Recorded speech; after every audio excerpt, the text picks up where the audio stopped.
ములుగు జిల్లాలో ఇటీవల కురిసిన వర్షాలకు అధికారులు అలర్ట్ అయ్యారు. ఎలాంటి ప్రాణ ఆస్తి నష్టం జరగకుండా చర్యలు తీసుకున్నారు. అధికారులతో ఎప్పటికప్పుడు సమీక్ష నిర్వహించి నష్ట నివారణ చర్యలు చేపట్టామని కలెక్టర్ దివాకర్ తెలిపారు. జిల్లాలో 65 పునరావాస కేంద్రాలు ఏర్పాటు చేశామన్న కలెక్టర్తో మా ప్రతినిధి సంపత్ ఫేస్ టు ఫేస్. జిల్లాలో ఇప్పటికీ చూసుకున్నట్లయితే గత 4 రోజులుగా ఎడతెరిపి లేకుండా కురిసిన వర్షాలకు ఎటువంటి ప్రాణ ఆస్తి నష్టం జరగకుండా అధికార యంత్రాంగాన్ని అప్రమత్తం చేయడం జరిగింది. మేము చూసుకున్నట్లయితే ఇప్పటికే ములుగు జిల్లా గత సంవత్సరాన్ని అనుభవం ఉంచుకొని ఈ సంవత్సరం ఎటువంటి నష్టం వాటిల్లో పోదని చెప్పి మరోజు ఎక్కువ జిల్లా యంత్రాంగాన్ని అప్రమత్తం చేస్తూ లోతట్టు ప్రాంతాలను కలిదిరుగుతూ ఎవరికి ఎటువంటి ప్రాణ ఆస్తి నష్టం జరగద్దని చెప్పి జిల్లా మొత్తం కలిదిరుగుతూ అధికారులను అప్రమత్తం చేయడం జరిగింది. ఇప్పటివరకు ఎటువంటి చర్యలు తీసుకున్నారు, ఎలాంటి బాధ్యతలు చేయబోతున్నారు, పూర్తి సమాచారం మేము జిల్లా కలెక్టర్ గారిని అడిగే ప్రయత్నం చేద్దాం. సార్ చెప్పండి సార్, ఇలాంటి సమస్యలు మీరు ఇప్పటివరకు ఎటువంటి వాతావరణం చేపట్టారు, ఎటువంటి ప్రాణ ఆస్తి నష్టం జరగకుండా తీసుకోవడానికి అసలు గత సంవత్సరం అనుభవం?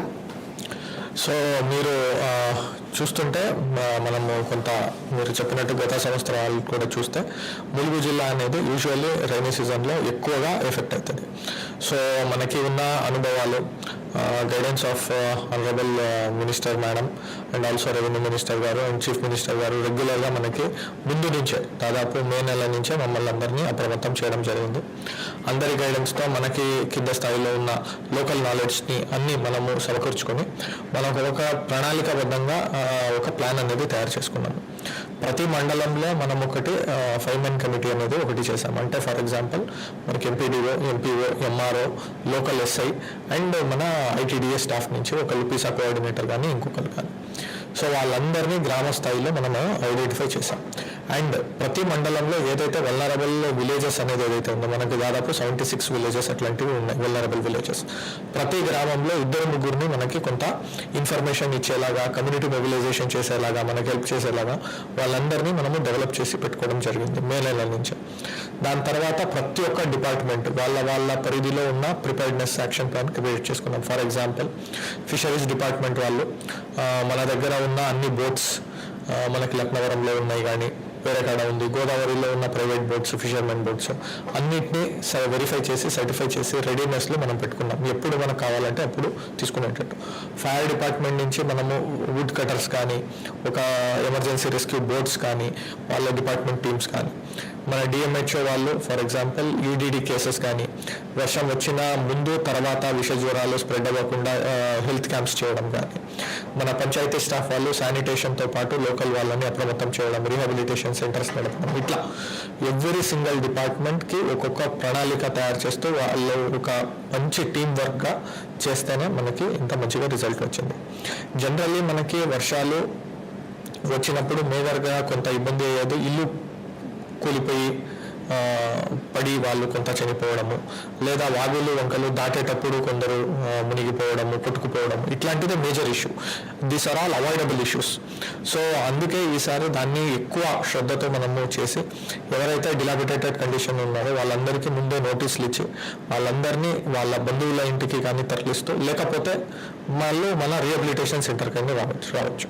అండ్ ఎక్కడెక్కడైతే వాగులు వంకలు పొంగుతాయి, వస్తుంది, రోడ్ కట్ ఆఫ్ అవుతుంది, ప్రతి ఒక్క కాడ మనము డ్యూటీలు వేయడం జరిగింది. 24 hour డ్యూటీ, హెచ్చరిక సైన్ బోర్డ్స్ పెట్టడం జరిగింది. ఇట్లాంటివన్నీ పెట్టడం వల్ల మనకి కొంత మంచి రిజల్ట్ వచ్చింది. బట్ ఇప్పుడే మనము రిలాక్స్ అవ్వడానికి లేదు.